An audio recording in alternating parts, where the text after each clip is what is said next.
നമസ്തേ കേരളം.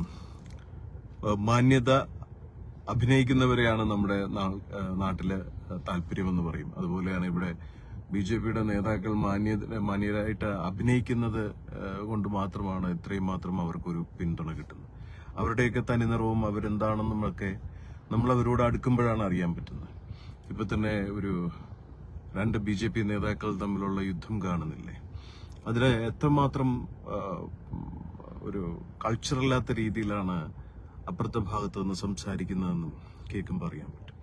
ഒരു സ്ത്രീ സംസാരിക്കേണ്ട ഭാരത സ്ത്രീതൻ ഭാവശുദ്ധി എന്ന് പഠിപ്പിച്ച്, സ്ത്രീയെ ഭാരത അമ്പയെ പോലെ കാണാൻ പഠിപ്പിച്ച്, ഭാരത് മാതാ കി ജയ് എന്ന് വിളിച്ചു പഠിപ്പിച്ച് ഒരു നാട്ടിലെ നേതൃത്വം എത്രമാത്രം റിഫൈൻഡ് ആണ്, ക്വാളിഫൈഡ് ആണെന്നുള്ളതൊക്കെ അവരുടെ വാക്കെന്ന് മനസ്സിലാവും. കാരണം വാക്കെന്ന് പറയുന്നത് സംസാരം നമ്മുടെ ആത്മാവിൽ നിന്നും കടഞ്ഞെടുത്ത് വരുന്നതാണ്. ഇതൊക്കെ ആത്മീയപരമായിട്ട് പഠിക്കുമ്പോൾ അറിയാം. എന്നെ കള്ളസ്വാമി, എടാ നീ എവിടത്തെ സ്വാമിയാടാ, നീ ആൾക്കാരെ കാവിയിട്ട് പറ്റിച്ച് ജീവിക്കുകയല്ലേ എന്നൊക്കെ പറയുന്ന ഇന്നത്തെ BJP.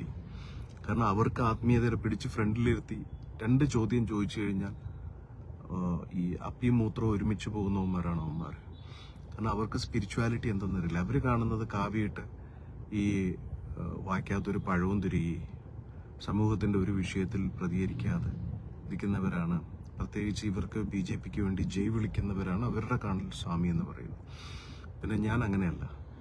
ഞാൻ അവരെ പോലെ കോണക കൊടുക്കുന്ന സ്വാമിയല്ല. ഞാൻ ഷഡ്ഡി ഇടുന്ന സ്വാമി. എൻ്റെ ബ്രാൻഡ് ജോക്കിയാണ്. ഞാൻ ജോക്കി ഇടുന്ന സ്വാമിയാണ്. അപ്പോൾ ജോക്കി ഇടുമ്പോൾ ഈ ജോക്കർമാർക്ക് ഇഷ്ടപ്പെടില്ല. എന്ത് ചെയ്യാൻ പറ്റും? പിന്നെ എനിക്ക് കാവ്യ വസ്ത്രം വേണ്ട. എനിക്ക് കാവ്യ വസ്ത്രം എൻ്റെ ആവശ്യം പോലുമില്ല. ഞാൻ ചിലപ്പോൾ ഇപ്പോൾ ഇട്ടിരിക്കുന്ന കണ്ടില്ലേ? അതെ ഞാൻ ഇട്ടിരിക്കുന്ന വേഷ ജീൻസും ഷർട്ടും ഇതും ഞാൻ ഇങ്ങനത്തെ ഈ ഒരു ടൈപ്പ് വൈബ് അടിച്ച് കിടക്കുന്നതാണ്. കാരണം എന്നെ അറിയുന്നവർക്ക് ഞാൻ എന്താണെന്നറിയാം. ഗോപാലേട്ടൻ പറയും, ഗോപാലേട്ടൻ ഇടയ്ക്ക് പറയാറ്, എന്ത് വേഷം ഇട്ടാലും നമുക്ക് തന്നെയാണ് സ്വാമി. എന്തുകൊണ്ടാണ്? അത് അത്രയും വർഷത്തെ ആ തിരിച്ചറിവാണ്, അല്ലെങ്കിൽ ആ മുൻ ജന്മത്തിലെ ബന്ധമാണ്. ഇപ്പം നമ്മൾ സ്വാമിയാണോ അല്ലേ എന്നുള്ളത് ഇപ്പം ഒരു വ്യക്തിക്ക് ഈ ഉത്തേജന ശേഷി ഉണ്ടോ ഇല്ലേന്ന് അറിയേണ്ടത് അവന്റെ പാർട്ട്ണറല്ലേ. അതുപോലെ ഒരു ധീരൻ, അവൻ യോദ്ധാവാണ് എന്നറിയുന്നത് അവൻ യുദ്ധം വരുമ്പോഴാണ്. അതുപോലെ തന്നെ ഒരാള് ബുദ്ധി ഉണ്ടോ ഇല്ലേന്ന് അറിയുന്നത് അവന്റെ പരീക്ഷകളിലും അവന്റെ ബുദ്ധി സാമർഥ്യം തെളിയിക്കേണ്ട വേദികളിലുമാണ്. അപ്പം ഈ 8ാം ക്ലാസ്സോ 3ാം ക്ലാസ്സോ ഒന്നും പാസ്സാവാത്തവനാണ് PhD കാരനെ അല്ലെങ്കിൽ പോസ്റ്റ്ഡോക്ക് കഴിഞ്ഞവനെ വിമർശിക്കുന്നത്. കേരളത്തിൽ ആത്മീയത എന്താണെന്ന് അറിയുന്ന ഏവനെങ്കിലും ഉണ്ടോ ഈ BJPക്കകത്ത്? എന്റെ മേഖല ഓറോ മെക്കാനിസമാണ്. ഈ നരേന്ദ്രമോദി കിടന്ന് മോങ്ങിക്കൊണ്ട് നടക്കുന്ന ഒരു വിഷയമാണ്. നരേന്ദ്രമോദി പോലും അതിന്റെ ഒരു 30% പോലും റീച്ച് ആയിട്ടില്ല. അയാൾ അതിനുവേണ്ടി കിടന്ന് കരയാണ്, ഇതിനെപ്പറ്റി കൂടുതൽ അപ്ഡേറ്റഡ് ആവാൻ വേണ്ടി. അതുകൊണ്ടാണ് മോദി പിടിച്ചു വെക്കുന്നത്. മനസ്സിലാവുന്നുണ്ടോ? ഇത് ഞാൻ പറഞ്ഞതല്ല. ഡൽഹിയിൽ ഞാൻ ചെല്ലുമ്പോൾ മോദിയുടെ കൂടെ ഉള്ള ഒരാൾ എന്നോട്, മോദിയുടെ കൂടെ പ്രവർത്തിക്കുന്ന അല്ലെങ്കിൽ മോദിയായിട്ട് വളരെ ക്ലോസ് ആയിട്ടുള്ള ഒരാൾ എൻ്റെ അടുത്ത് ഡൽഹിയിൽ വെച്ച് പറഞ്ഞു, എനിക്ക് ഇതൊന്നും നിങ്ങളെ ഒന്നും പഠിപ്പിച്ച് മനസ്സിലാക്കി തരാൻ പറ്റില്ല. കാരണം അത്രയൊന്നും അഡ്വാൻസ്ഡ് ആയിട്ടില്ല. ഇനി ഒരു 500 വർഷം എടുക്കും മലയാളി, എന്നെ ഇന്ന് വിമർശിക്കുന്ന മലയാളി ഓറ സയൻസിനെ പറ്റി പഠിക്കാൻ. പിടികിട്ടിയോ? അതായത് ഇന്റർനെറ്റും എന്ന് പറഞ്ഞ 2 സാധനമുണ്ട്. ഇത് മാത്രം ഇതിന്റെ ഫ്രീക്വൻസി മാറ്റി വിട്ടാൽ മതി. നമ്മളൊരാളുടെ അടുത്ത് പോലും വേണ്ട. ആയിസയങ്ങളെ തട്ടിപ്പോവും ബ്രോസ്. അതുകൊണ്ടല്ലേ ഞാൻ എനിക്ക് പോലീസ് പരാതികളും ഞാൻ പോലീസിൽ പരാതി കൊടുക്കും, ആൾക്കാരെ കാണിക്കാൻ വേണ്ടി കൊടുക്കും എന്താണ് സിസ്റ്റം ചെയ്യുന്നത്. ഇപ്പൊ തന്നെ എനിക്ക് കുറെ ഭീഷണികൾ വന്നു. ഞാൻ പോലീസിൽ കൊണ്ട് പരാതി എല്ലാരും പറഞ്ഞു, അഡ്വക്കേറ്റ് പറഞ്ഞു ഒന്ന് കൊടുത്തേക്കും. നമുക്കറിയാം ഒരു മണ്ണാങ്കട്ടെ അതിൽ നിന്ന് നടക്കില്ല. ഒരു നീതിയും ഇവിടുത്തെ ആൾക്കാർക്ക് കിട്ടില്ല എന്നറിയാം. അവർ വിളിക്കും, അവസാനം വന്നത് വിളിക്കും, എന്തുണ്ട്, നമ്മളൊക്കെ തമാശയ്ക്ക് കൊണ്ടുവരും, ഇത് അളവെടുക്കലാണ്.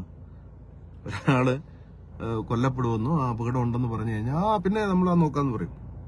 അവസാനം മരിച്ചു കിടക്കുമ്പോൾ സാർ ഇത്ര ഇഞ്ച് കവന്ന് കിടക്കുന്നു, ഇത്ര തുള വയറ്റിൽ പോയിട്ടുണ്ട്, നെഞ്ചിൽ ഇത്ര ഇഞ്ചിന്റെ ദൂരമുണ്ട്, മണ്ട ഇങ്ങനെ പൊട്ടിയിട്ടുണ്ട് എന്ന് പറയുന്ന അളവെടുക്കുക എന്നല്ലാതെ പ്രത്യേകിച്ച് അവിടെ ആക്ഷൻ ഒന്നും ഉണ്ടാവാറില്ല. പക്ഷെ പൊളിറ്റീഷ്യൻസിന് വേണ്ടി പോലീസ് പണിയെടുക്കും. അപ്പൊ അതുകൊണ്ടാണ്. പക്ഷെ നമുക്ക് വേണ്ട ഇവരുടെ സഹായം ആരുടെയും വേണ്ട. ഇപ്പൊ നമുക്ക് എന്തായിരുന്നാലും ഒരു ആത്മീയതയുടെ ഈശ്വരൻ നമുക്ക് തന്നിട്ടുണ്ട്. കൂടാതെ ഒരു മാഫിയ ഷെയ്ഡും ഉണ്ട്. ഏറ്റവും സിൻസിയർ ആയിട്ടുള്ള സാധനമാണ് മാഫിയ. മാഫിയയെ പറ്റി പഠിക്കണം. കേരളത്തിലെ ഈ ലോക്കൽ പിടിച്ചുപറി സ്നാച്ചേഴ്സും ഗുണ്ടകളും അല്ല മാഫിയ എന്ന് പറയുന്നത്. ആൾക്കാരുടെ വിചാരം എന്ന് പറയുന്നത് ഈ ആൾക്കാരെ പിടിച്ചുപറിക്കുക, റോബറി, ഏതൊക്കെയാണ് മാഫിയ എന്ന്. ഏറ്റവും ആത്മാർത്ഥമുള്ള ഇപ്പൊ രാഷ്ട്രീയക്കാർ പറയും എന്റെ നേതാവാണ്, ഞാൻ സപ്പോർട്ട് ചെയ്യും, എന്റെ നേതാവിനെ തൊട്ടാൽ ഞാൻ തീർക്കും. അത് അവൻ തന്നെ തൊട്ട് അടിയിൽ കൂടെ പണി കൊടുക്കും. ശോഭാ സുരേന്ദ്രനൊക്കെ അല്ലെങ്കിൽ തിരുവനന്തപുരത്തുള്ള ആൾക്കാരുടെ ഇവരുടെയൊക്കെ ജീവിതങ്ങൾ ഓരോന്നും നമ്മളെടുത്ത് നോക്കിയാൽ നമുക്കറിയാം ഓരോരുത്തർ എങ്ങനെയൊക്കെയാണ് പെരുമാറുന്നത്. കോൺഗ്രസിലെടുക്കാം, കമ്മ്യൂണിസ്റ്റിലെടുക്കാം, ഒരു ആത്മാർത്ഥതയില്ല. BJPയിലും ഒന്നിലുമില്ല. ഈ രാഷ്ട്രീയക്കാരെന്ന് പറഞ്ഞ ബേസിക്കലി ഒരു ക്വാളിറ്റി ഇല്ലാത്തവന്മാരാണ് പൊളിറ്റിക്സിൽ വരുന്നത്. അത് മാത്രം ഈ വീടാന്തരം കയറി ഇറങ്ങി തെണ്ടി ഒരു വോട്ട് ഒരു എന്നെ ജയിപ്പിക്കോ സാറേ, അങ്ങോട്ടും ഇങ്ങോട്ടും നുണയം പറഞ്ഞ് കിടക്കുന്നത്. എന്നിട്ട് ഇവരെല്ലാം ജയിച്ചിട്ട് എവിടെയാ പോകുന്നത്? വല്ല കോർപ്പറേറ്റ്സിന്റെ അടുത്ത് നിന്നിട്ട് തെണ്ടാൻ പോകും. ഈ കോർപ്പറേറ്റ്സിനെ കൺട്രോൾ ചെയ്യുന്നതും മാഫിയാണ്. ഈ മാഫിയയ്ക്ക് ഒരുപാട് തലങ്ങളുണ്ട്. അതിൽ ഈ ഡ്രഗ് മാഫിയ, ഈ പറയുന്ന പോലെ ആന്റി നാഷണൽ വിങ്ങുകളായിട്ട് പ്രവർത്തിക്കുന്ന ടെററിസ്റ്റ് ഗ്രൂപ്പുകൾ, അത് വേറെയാണ്. ഇതിനെപ്പറ്റിയൊക്കെ കുറെ പഠിക്കാനുണ്ട്. ഇതൊന്നും ഒരു ചുക്കും ചുണ്ണാമ്പൂല്ലേ. ഫേസ്ബുക്കിൽ നടന്ന 4 തെറി, അതും ഒരു ലോക്ക്ഡ് പ്രൊഫൈൽ വന്നിരുന്ന് തെറി വിളിക്കുന്നു. ഈ തെറി വിളിക്കാൻ ആർക്കൊണ്ടും പറ്റും. കാരണം കഴിവില്ലാത്തവന്റെ ഏറ്റവും വലിയ ഒരു ഇതെന്ന് പറയുന്നത് ആൾക്കാരെ അപമാനിക്കുന്നതാണ്. പിന്നെ നമ്മളോട് കാണിക്കുന്നതിനൊക്കെ നമ്മൾ ഇന്ന് വരെ, ഈ നിമിഷം വരെ തിരിച്ചടിച്ചിട്ടുണ്ട്. നാളത്തെ കാര്യം ഈശ്വരന്റെ കയ്യിലിരിക്കുന്നത്. അപമാനിച്ച് എല്ലാവരെയും, അതായത് ഞാൻ 24ാമത്തെ വയസ്സിലാണ് തോക്കുമായിട്ട് ഇറങ്ങുന്നത്. ഇവർ പരിഹസിക്കുന്നുണ്ടല്ലോ തോക്കുമായിട്ട് ഇറങ്ങുന്നു. ഇവർ തൂറിപ്പോവും ആ ഒരു സിറ്റുവേഷനൊക്കെ ചിന്തിച്ചു കഴിഞ്ഞാൽ. ഇവരെ കൊണ്ട് പറ്റുമോ? കേരള പോലീസ് എന്നെ മെയ് 17, 2008 ചെയ്യാത്ത കുറ്റത്തിന്റെ പേരിൽ എന്നെ പിടിച്ചകത്തിട്ട്, അതേ മെയ് 17, 2009 ഇതേ പോലീസിനെ കൊണ്ട് എനിക്ക് തോക്കടിപ്പിച്ചിട്ട് 6 എണ്ണത്തിന് തിരുവനന്തപുരം സിറ്റിയിലിട്ട് പണി കൊടുക്കാൻ പറ്റുമെങ്കിൽ എന്തൊക്കെ ചെയ്യാൻ പറ്റുമെന്നുള്ളത് അവിടുത്തെ ഇരിക്കുന്നവന്റെ ചിന്തയിലുണ്ട്. പിന്നെ ഇതൊക്കെ ഞാൻ ആരെടുത്ത് നിന്ന് പറയാനാണ്? ആരോട് എനിക്കിത് പറയാനാണ്? എന്ത് പറഞ്ഞ് ബോധ്യപ്പെടുത്താനാണ്? ഒരു ബുദ്ധിയും ബോധവും ഇല്ലാത്ത ഈ BJPക്കാരന്മാർ. അതുപോലെ മകന്റെ അച്ഛൻ സിനിമയിൽ ഹിമവൽ സ്വാമി ശരണോ എന്ന് പറഞ്ഞ ജഗതിക്ക് പണി കൊടുക്കുമെന്ന് അവന്റെ മുഖത്തൂക്കി തന്നെ ഞാൻ പറഞ്ഞു, ഞാൻ കൊടുത്തില്ലേ? കണ്ടില്ലേ നിങ്ങളെല്ലാം? അതേ NH-17 തന്നെ. ഇനി ഞാൻ നിങ്ങൾക്ക് എന്താ ചെയ്യേണ്ടത്? ഇനി എന്താ ഞാൻ നിങ്ങൾക്ക് കാണിച്ചു തരേണ്ടത്? അവിടുത്തെ ജിഹാദികൾ എല്ലാത്തിനെയും പിടിച്ച് ഞാൻ അകത്തിടുമെന്ന് പറഞ്ഞു, ഇട്ട് കാണിച്ചു കൊടുത്തോ? ഇതൊക്കെ അവിടുത്തെ BJPക്കാരന്മാർ ചെയ്തതാണോ? അപ്പം നമുക്ക് തരുന്ന അസൈൻമെന്റ്സ് അല്ലെങ്കിൽ നമ്മളെ നിയോഗിക്കപ്പെടുത്തിയിരിക്കുന്ന വിഷയങ്ങൾ അത് കൃത്യമായിട്ട് ചെയ്യാന്നുള്ളതേ ഉള്ളൂ. പിന്നെ കേരളത്തിലെ ആൾക്കാരുടെ അടുത്ത് ഞാൻ ഒരു ഹിന്ദുക്കളുടെ അടുത്ത് പറയാം, നിങ്ങൾ BJPയെ വിശ്വസിക്കരുത്. നിങ്ങളുടെ നിഷ്കളങ്കതയും നിങ്ങളുടെ സ്വാർത്ഥതയും നിങ്ങളുടെ ഭയവും നിങ്ങളെ ഇല്ലാണ്ടാക്കും. എനിക്ക് കേരളത്തിൽ ഞാനിത് കേരളത്തിലെ വിഷയങ്ങൾ ഇപ്പൊ പത്മനാഭസ്വാമി ക്ഷേത്രത്തിന്റെ വിഷയത്തോടുകൂടി ഞാൻ അവിടുത്തെ കാര്യങ്ങൾ വൈൻഡപ്പ് ചെയ്യാണ്. ഒന്നാമത്തെ കാര്യം, ഞാൻ കേരളത്തിലെ ആളല്ല എന്ന്. അവിടുത്തെ പെൺപിള്ളേരെ പഠിപ്പിക്കാനും അവിടുത്തെ എത്ര പെൺകുട്ടികളെയാണെന്നറിയോ ഈ BJPക്കാരന്മാർ സെക്ഷലി മിസ്യൂസ് ചെയ്തുകൊണ്ടിരിക്കുന്നത്. ഞാൻ തെളിവ് തരാം. എന്റെ കയ്യിലിരിക്കുന്ന ഡാറ്റാസ് കണ്ടു കഴിഞ്ഞാൽ നിങ്ങൾ കിളി പറക്കും. പിന്നെ ഇതൊന്നും അല്ല എന്റെ സബ്ജക്ട്. അതുപോലെ രാജീവ് ചന്ദ്രശേഖരൻ എന്തിനാ അവിടെ വന്നിട്ട് നിൽക്കുന്നത്? അല്ല, നിങ്ങൾ ഞെട്ടുന്ന കാര്യങ്ങൾ. മെഡിറ്ററേനിയൻ ഹോസ്പിറ്റൽ എന്തിനാണ് അവിടെ വന്ന് സ്ഥാനാർത്ഥിയാവാൻ നിൽക്കുന്നത്? ഇതൊക്കെ ഇവന്മാര് റോങ് സൈഡിലുള്ള ഒരു മാഫിയാണ്. അപ്പൊ ഇരുമ്പിനെ ഇരുമ്പ് കൊണ്ടേ മുറിക്കാൻ പറ്റുള്ളൂ, ക്രൂരനെ ക്രൂരത കൊണ്ടേ നേരിടാൻ പറ്റുള്ളൂ. ഇവിടെ നിയമത്തെ പോലും കണ്ണിൽ പൊടിയിട്ടുകൊണ്ടാണ് ഇതാക്കുന്നത്. പരമോന്നത നീതിപീഠത്തിന്റെ മുന്നിൽ പോലും സമർപ്പിച്ച സാധനത്തിന് ഒരു റിവ്യൂ പെറ്റീഷൻ കൊടുക്കാൻ കേരള ഗവൺമെന്റിന് സാധിക്കുന്നില്ല. LDF പോലും ഇവരെ ഭയന്നിരിക്കുകയാണ്. അപ്പൊ ഒന്ന് ആലോചിച്ച് നോക്ക്. കൊട്ടാരത്തിലെ ഈ സാധനം മോട്ടിച്ചുകൊണ്ട് പോയവന്മാരുടെ കൂട്ടത്തിലെല്ലാം നിൽക്കുന്നത് ആരാണ്? BJP കൌൺസിലർമാരും BJPയുടെ ഇപ്പോഴത്തെ നിയമസഭ തെരഞ്ഞെടുപ്പിന് മത്സരിച്ച സ്ഥാനാർത്ഥികളുമാണ്. അപ്പൊ ഇതിനെ പറ്റി പറയുമ്പോൾ, ഞാൻ ഇതിനെപ്പറ്റി പറഞ്ഞപ്പോൾ ഏതോ ഒരു മണ്ടൻ ചോദിക്കുകയാണ്, മറ്റു മഠങ്ങളിലെ സ്വാമിമാരാരും പറയുന്നില്ലല്ലോ. അവന്മാരെ അതിന്റെ ഉത്തരം ഇതേ ഉള്ളൂ, അവന്മാരുടെ തന്തയല്ല ഭദ്രാനന്ദന്റെ തന്ത. ഞാൻ പറയുന്നത് പോലെ അവന്മാര് പറഞ്ഞു കഴിഞ്ഞാൽ അവന്മാരുടെ മൂക്കി പന്നിയും വെച്ച് മറ്റേ തേങ്ങയും പൊട്ടിച്ച് മലത്തി വെച്ച് തിരിയും കത്തിച്ച് പായൽ വിളിച്ച് കിടത്തി വെക്കേണ്ടി വരും. അത് അവർക്കറിയാം, അതുകൊണ്ടാണ് അവർ പറയാത്തത്. പക്ഷെ നഘോര അഘോരി കേട്ടിട്ടില്ലേ? അഘോരിക്ക് ഭയം ഉണ്ടാവാൻ പാടില്ല. അപ്പം നമ്മൾ സ്ഥാനഭയം, മരണഭയം, അവരെന്തെങ്കിലും തെറി വിളിക്കുമെന്നുള്ള ഭയം, ഇതൊന്നുമില്ലാത്തവനാണ് യഥാർത്ഥത്തിൽ ഒരു അഘോരി. അപ്പൊ ഇതുള്ളവന്മാരെ കാവിയിട്ട് കുറെ പേര് നടന്ന അവൻ സന്യാസിയോ? അപ്പൊ എന്റെ പല സഹോദരങ്ങളെ, നിങ്ങളൊക്കെ വിളിക്കുന്ന തെറികളും നിങ്ങളെല്ലാം എന്നെ വിമർശിക്കുന്നില്ല, നിങ്ങളുടെ തന്നെ ഇരിക്കുള്ളൂ. പിന്നെ കുറെ പേര് പറയുന്നുണ്ട് ഞാനിപ്പോ വട്ടനാണ്, എന്താ ടാബ്ലറ്റ് കഴിച്ചുകൊണ്ട് കിടക്കുകയാണ്. ഇനി പറയാനൊന്നുമില്ല, പെണ്ണ് പിടിക്കാനാണ്. അതെ, ഞാൻ പെണ്ണ് പിടിക്കും. നിന്റെയൊക്കെ വീട്ടിൽ വന്ന് പെണ്ണ് പിടിച്ചോണ്ടാണല്ലോ നിങ്ങൾ എന്നെ പെണ്ണ് പിടിക്കാനെന്ന് പറയുന്നത്. ഞാൻ പെണ്ണ് പിടിക്കുക. ഇനി കുറച്ച് പേര് പറയും ഞാൻ അന്ന് മറ്റൊരു പയ്യൻ മരിച്ചപ്പോൾ പറഞ്ഞു ഞാൻ കുണ്ടനാന്ന് പറഞ്ഞു. ഈ ഇവന്മാര് എന്നെ ഇനി എന്തൊക്കെയായി ഇനി പറയാൻ ബാക്കിയുള്ളതെന്നൊന്ന് ആലോചിച്ച് നോക്കൂ. ഞാൻ ഇവിടെ ഏതെങ്കിലും ഒരു പെണ്ണിനെ ഗർഭം ഉണ്ടാക്കിയോ, ഏതെങ്കിലും ഒരു പെണ്ണിനെ ബലാത്സംഗം ചെയ്തോ, ഏതെങ്കിലും ഒരു രാജ്യദ്രോഹം നടത്തിയോ, പറ്റിച്ചോ, ഏതെങ്കിലും ആൾക്കാർ ഏതെങ്കിലും രീതിയിൽ ദ്രോഹിച്ചോ? എന്നെ നിങ്ങൾ എത്രയോ കാലങ്ങളായിട്ട് കാണുന്നു. എന്നെ എന്തിനാണ് ഞാനിത് മോങ്ങാനൊന്നും പോകുന്നില്ല. അയ്യോ എന്നെ ഒന്നും ചെയ്യല്ലേ, കരയല്ലേ, മോങ്ങലും ഇല്ല. ഇനി നിങ്ങൾ എന്ത് പറഞ്ഞാലും എനിക്ക് അതിലൊരു ദുഃഖമില്ല. കാരണം നിങ്ങൾ ചെയ്യുന്നതിന്റെ കർമ്മം എല്ലാം തിരിച്ചൊരു മിറർ പോലെ റിഫ്ലക്ട് ചെയ്ത് നിങ്ങളുടെ കുടുംബത്തിലും നിങ്ങളുടെ സൂക്ഷ്മത്തിലും തന്നെ അടിക്കാനുള്ള ഒരു താന്ത്രിക ക്രിയ ഞാൻ ചെയ്യുന്നുണ്ട്. എന്നെപ്പറ്റി എത്ര മോശം പറഞ്ഞാലും എത്ര ദ്രോഹം ചെയ്താലും അത് അവരിൽ തന്നെ തിരിച്ചെത്തിക്കാനുള്ള ഒരു വിദ്യ അഘോരികൾക്കറിയാം. അത് ഞാൻ ചെയ്യുന്ന പണിയാണ്. അതുകൊണ്ടാണ് എന്നെ എന്നെ ദ്രോഹിച്ചവന്മാരൊന്നും ഗതി പിടിക്കാത്തത്. നിങ്ങളൊന്ന് അന്വേഷിക്കുക. അത് നമ്മളുടെ എന്തെങ്കിലുമൊക്കെ പൊടി വിദ്യകളൊക്കെ വേണ്ടി, അല്ലെങ്കിൽ ഫീൽഡിൽ പിടിച്ചിരിക്കാൻ പറ്റില്ലല്ലോ.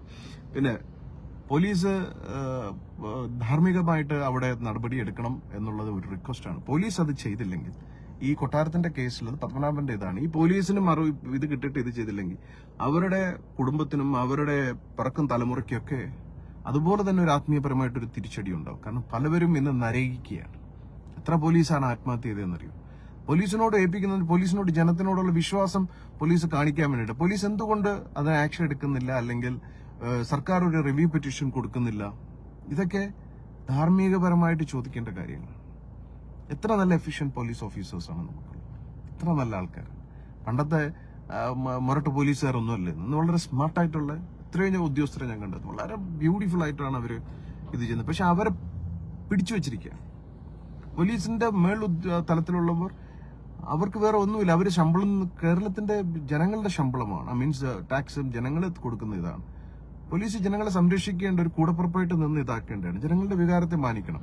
കേരളത്തിലെ നേതാക്കന്മാർക്ക് നട്ടലില്ലാത്ത തന്തയില്ലാത്തവന്മാരായതുകൊണ്ട് അവന്മാർ പറയുന്നത് കേൾക്കരുത്. നിങ്ങൾ കോടതിയിലേക്ക് പറയാ.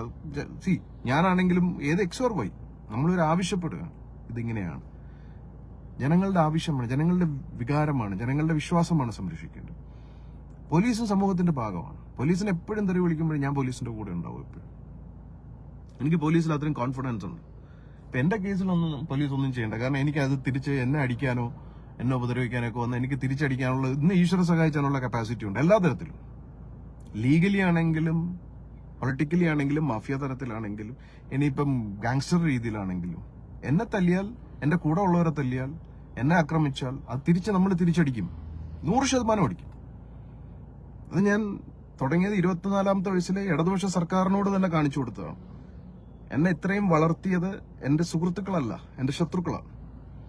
എനിക്ക് എന്റെ കൾച്ചർ, എന്റെ സിറ്റിസൺ, എന്റെ കൺട്രി, ഇത് മാത്രമല്ല. BJP പറയുന്ന പോലെ വാഗ്ദാനം നടത്തിയ ആൾക്കാരെ പറ്റിക്കുന്ന രീതി എനിക്കില്ല. ഇന്ന് ഏറ്റവും വൃത്തികെട്ടവന്മാര് BJP-നകത്ത് കയറിയിരിക്കുന്നവന്മാർ, ഒരു ഡൗട്ടും ഇല്ല. രാജ്യസ്നേഹം പറഞ്ഞ് രാജ്യദ്രോഹം ചെയ്യുന്നവന്മാരാണ്. ഇന്ന് ഗോമാതാക്കി ജയ് എന്ന് പറഞ്ഞ് ബീഫ് തിന്നുന്നവന്മാരാണ്. അപ്പൊ ഇത്രയും തെണ്ടിത്തരങ്ങൾ അവന്മാർ കാണിക്കുന്നു. കോൺഗ്രസിനും കമ്മ്യൂണിസ്റ്റിനൊന്നും പോയിന്റ് വെച്ച് തിരിച്ചടിക്കാനുള്ള കഴിവില്ല, അവർക്ക് അതിനുള്ള ജ്ഞാനോ ഇല്ല, കപ്പാസിറ്റി ഇല്ലാത്തതാണ് ഇവരുടെ വിജയം. No doubt about that. So this is my humble request. The authorities should take appropriate action against these kind of bastards. കാരണം കൊട്ടാരത്തിലെ നാറികളുടെ എതിരെ ആക്ഷൻ എടുത്തില്ലെങ്കിൽ, ഇവർ പ്രോപ്പറായിട്ടുള്ള, if they are not taking any proper action, അത് ഭയങ്കരമായിട്ട് അത് ജനവികാരത്തിലേക്ക് അത് ഇതായി മാറും. സോ എന്തെങ്കിലും നിങ്ങൾ ചെയ്യേ. ഞാൻ ഇത്ര കഷ്ടപ്പെട്ട് റിസ്ക് എടുത്ത് കേരളത്തിൽ വന്നൊരു പത്രസമ്മേളനം നടത്തി, ഇതൊക്കെ പറഞ്ഞിട്ട് 17 പേരാണ് അതിന്റെ പേരിൽ കൊല്ലപ്പെട്ടത്.